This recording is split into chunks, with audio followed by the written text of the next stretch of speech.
प्राचार्य Shri Sudarshan Patna central school परिसर में धूमधाम के साथ विज्ञान प्रदर्शनी सह व्यंजन मेला का आयोजन किया गया। इस मौके पर बच्चों ने तरह तरह के विज्ञान मॉडल को प्रदर्शित कर अपनी प्रतिभा और कौशल से दर्शकों का मन मोह लिया। इसके अलावा समाज विज्ञान, कला, साहित्य से संबंधित सभी मॉडल प्रदर्शित किए गए।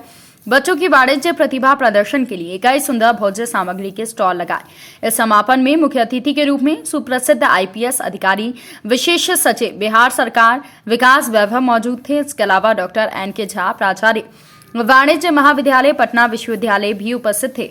संस्था के कार्यकारी अध्यक्ष डॉक्टर बी.के. सुदर्शन ने अतिथियों का स्वागत शाल और पटका प्रतीक चिन्ह देकर किया। संस्था के संस्थापक और महान शिक्षाविद आचार्य सुदर्शन जी महाराज ने अपने संदेश में कहा कि विज्ञान को विकास के रास्ते पर चलना चाहिए, ना कि विनाश के रास्ते पर। मेरी समझ से नैतिकता के बिना, शिक्षा और संवेदना के बिना ज्ञान अधूरा है। इसलिए हमने अपने विद्यालय परिसर को तनाव मुक्त क्षेत्र बनवाकर बच्चों की सांस्कृतिक चेतना और वैज्ञानिक सोच को विकसित किया है।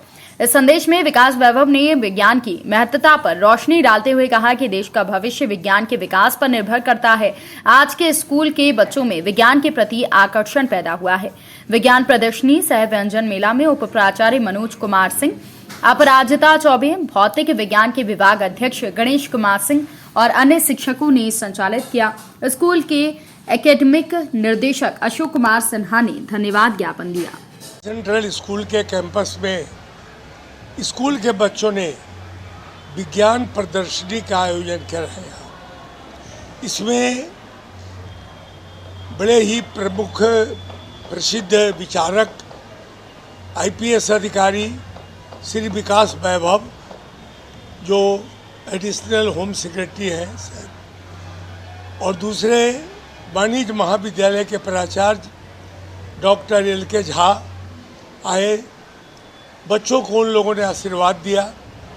उन लोगों को बुलाने का मुख्य उद्देश्य यह था कि आप हमारे बच्चों को इंस्पायर करें, उन बच्चों को थोड़ा धक्का मारें ताकि वे आगे बढ़ सकें। पिछले 2 वर्षों में जो शिक्षा क्षेत्र में कुंठा आ गई है, बच्चों का विकास रुक गया है, पढ़ाई खत्म हो गई है। हम लोग अब इसी में लगे हुए हैं कि जितने जल्दी हो सके इन बच्चों की पढ़ाई को पूरा कराएं। इसीलिए आज विज्ञान प्रदर्शनी लगाई गई। आपने देखा हमारे बच्चों ने बहुत प्रकार का प्रयोग करके रखा है।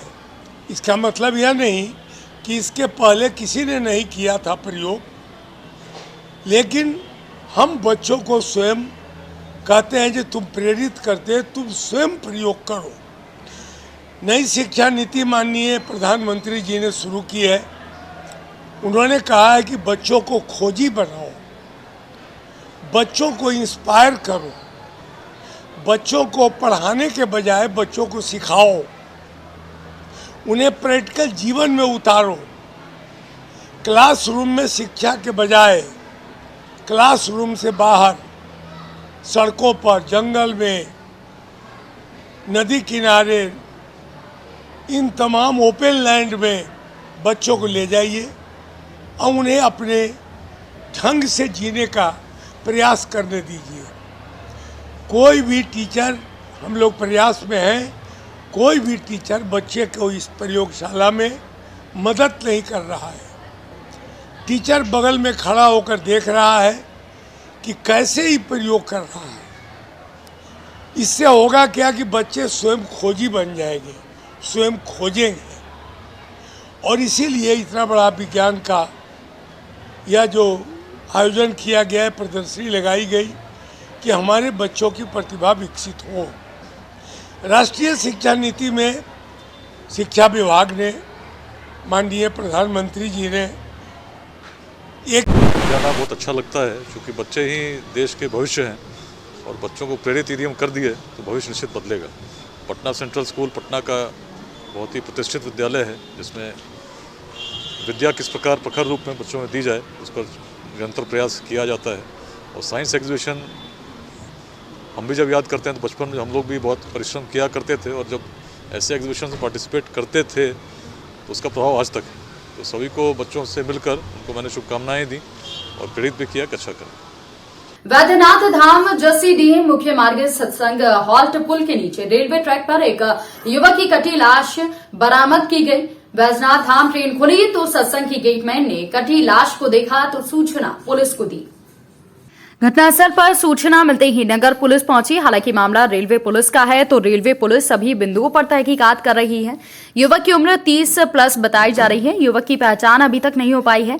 हालांकि परिजनों ने खोजबीन नहीं की है कि लाश किसकी है। हुआ है ये गाड़ी बता हमसे टूटे जैसे भी यहाँ सत्संग खड़ी हुई। खड़ी होने के बाद यहाँ से गाड़ी निकलने के बाद से हम सिग्नल तोड़ के गए, गेट खोलेंगे तब देखे वहाँ डेड बॉडी कटा हुआ था। इनके जो परिजन कोई अभी तक नहीं आया, इनका कोई नाम पता कुछ नहीं मिला अभी तक। जेंट्स है, ये जेंट्स है। हाँ, 30+ एज है उसका। 30+ एज है, 40 के बीच में एज है। मौके पर पुलिस पहुंच चुकी है। पहुंचा हुआ है। क्या नाम हुआ आपका? मेरा नाम सौरभ कुमार सुमन हुआ। क्या बोल रहे थे? सौरभ कुमार सुमन हुआ। नहीं, इससे पहले क्या बोल रहे थे? वो PCR वाला भी आया, लोकल था, वहाँ देख के गया सब। आप यहाँ के गेटमैन हैं? हाँ, नाइट ड्यूटी में था। नाइट ड्यूटी आपका था। यूपी के लखीमपुर खीरी में चौथे चरण पर 23 फरवरी को होने वाले चुनाव को लेकर समाजवादी पार्टी की तरफ से तैयारी तेज कर दी गई है। जिले की सभी विधानसभा पर समाजवादी पार्टी कार्यकर्ता सम्मेलन का आयोजन कर चुनाव लड़ने की रणनीति बना रही है। 140 श्रीनगर विधानसभा क्षेत्र में कार्यकर्ता सम्मेलन का आयोजन किया गया। इसमें सपा के वरिष्ठ नेताओं और कार्यकर्ताओं ने 23 फरवरी को होने वाले चुनाव को लेकर रणनीति बनाई और सपा नेता रेहान खान ने सभी विधानसभाओं पर कार्यकर्ताओं से मजबूती से काम करने की अपील की, तो वहीं सपा के खेमे में ज्यादा से ज्यादा वोट डलवाने की अपील की। उन्होंने कहा कि भाजपा सरकार से आम जनमानस त्रस्त है और इस बार जनता बदलाव चाहती है। देकर के रोड लखीमपुर को डायरेक्ट जोड़ने का काम किया है। यह परसिया घाट एक पड़ोस में पड़ता है जहाँ पे मतलब आने जाने के लिए 20-22 गाँव को कोई रास्ता नहीं था। उसके ऊपर पुल दे करके एक उनको आने जाने का रास्ता देने का काम किया है। और एक श्रीनगर गांव के सामने खाम्भी, बड़ी खाम्भी, छोटी खाम्भी और बड़ा गांव बसा, ऐसे दर्जनों गांव को मैंने जोड़ने का काम किया है। और जहां पे कोई आने जाने का रास्ता नहीं था, 2012 का मैं चुनाव जब लड़ रहा था, मैंने देखा कि बहुत से ऐसे गांव जहां मतलब आने जाने का कोई रास्ता नहीं है और आज तक मतलब आज़ादी के बाद से मतलब अभी तक वो गांव नहीं जुड़ पाए थे, उनको 2012 से 17 में जोड़ने का मैंने काम किया है। जिन गाँवों को आज़ादी के बाद से अभी तक बिजली नहीं पहुंची थी, 2012 से 17 के बीच में उनको विद्युतीकरण से जोड़ने का काम किया। और इतने बड़े पैमाने पे काम करने के बाद समाजवादी पार्टी के मुखिया माननीय अखिलेश यादव जी ने एक भी पैसा उपभोक्ताओं के ऊपर नहीं बढ़ाया। भारतीय जनता पार्टी जब सत्ता में आई तो उन्होंने सत्ता संभालते 3 गुना मतलब बिल देने का काम कर दिया है आम जनता के ऊपर। जिनको फ्री कनेक्शन देने का काम किया था, उनसे आज वसूली हो रही है। कोई 40,000, कोई 50,000, कोई 30,000, कोई 40,000, 28,000, 25,000, इस तरीके से लोगों के बिल पहुंच रहे हैं। तो इसको भी माननीय अखिलेश यादव जी ने कह दिया है, मैं सत्ता में आने के बाद 300 यूनिट बिजली फ्री देने का काम करूंगा। और जो महिलाओं को पेंशन दे रहे थे माननीय अखिलेश यादव जी, कन्याओं को कन्या विद्याधन दे रहे थे, उसको भी भारतीय जनता पार्टी ने समाप्त करने का काम किया है। माननीय अखिलेश यादव जी ने साफ तौर पे कह दिया है, मैं सत्ता में आने के बाद में कन्याओं को कन्या विद्याधन और जो बच्चों को लैपटॉप देने का काम कर रहा था उसको भी चालू करने का काम करूंगा। जो महिलाओं को मैं पेंशन दे रहा था उसको भी मैं बढ़ा करके 500 के बजाय 1500 रुपये महीने देने का काम क्या है। मैं 8 की 8 विधानसभा के अंदर जा करके हर प्रत्याशी से मिल करके गांव में जा करके उनके मनों की बात जान रहा हूं जनता के। बस एक ही आवाज आ रही है, अखिलेश अखिलेश अखिलेश, आ जाओ अखिलेश। 23 तारीख को इंतजार कर रहे हैं। समाजवादी पार्टी 8 की 8 विधानसभा जीतकर इतिहास दर्ज करेगी लखीमपुर के अंदर, जो कि पहली बार ऐसा हो रहा है। उत्तर प्रदेश की जनता अपने आप में चुनाव लड़ रही है भारतीय जनता पार्टी के खिलाफ। भारतीय जनता पार्टी के अत्याचार से, उनके उत्पीड़न से। अभी हमारे पड़ोस पसगवा के अंदर जिस चीर हरण जैसी घटना हुई थी, वहाँ की जनता एकदम बिल्कुल मन बना लिया है, इस बार समाजवादी सरकार बनाना है। माननीय अखिलेश यादव को उत्तर प्रदेश में 350 प्लस सीटों से जिता करके मुख्यमंत्री बनाने का काम करेंगे 10 मार्च। निगरानी ब्यूरो की टीम ने एक भ्रष्ट रजिस्ट्रार के ठिकानों पर छापेमार कार्रवाई की है। पूर्णिया के जिला अवर निबंधक के 2 ठिकानों पर निगरानी ब्यूरो तलाशी चला रही है और शुरुआती तलाशी में ही अकूत संपत्ति के बारे में जानकारी निकलकर सामने आई है। अब तक की छापेमारी में करीब 18 लाख रुपए नगद और 1 किलो सोना बरामद किया गया है। निगरानी ब्यूरो की टीम आज पटना के राजीव नगर स्थित आवास और पूर्णिया के सरकारी दफ्तर व आवास में छापेमारी कर रही है।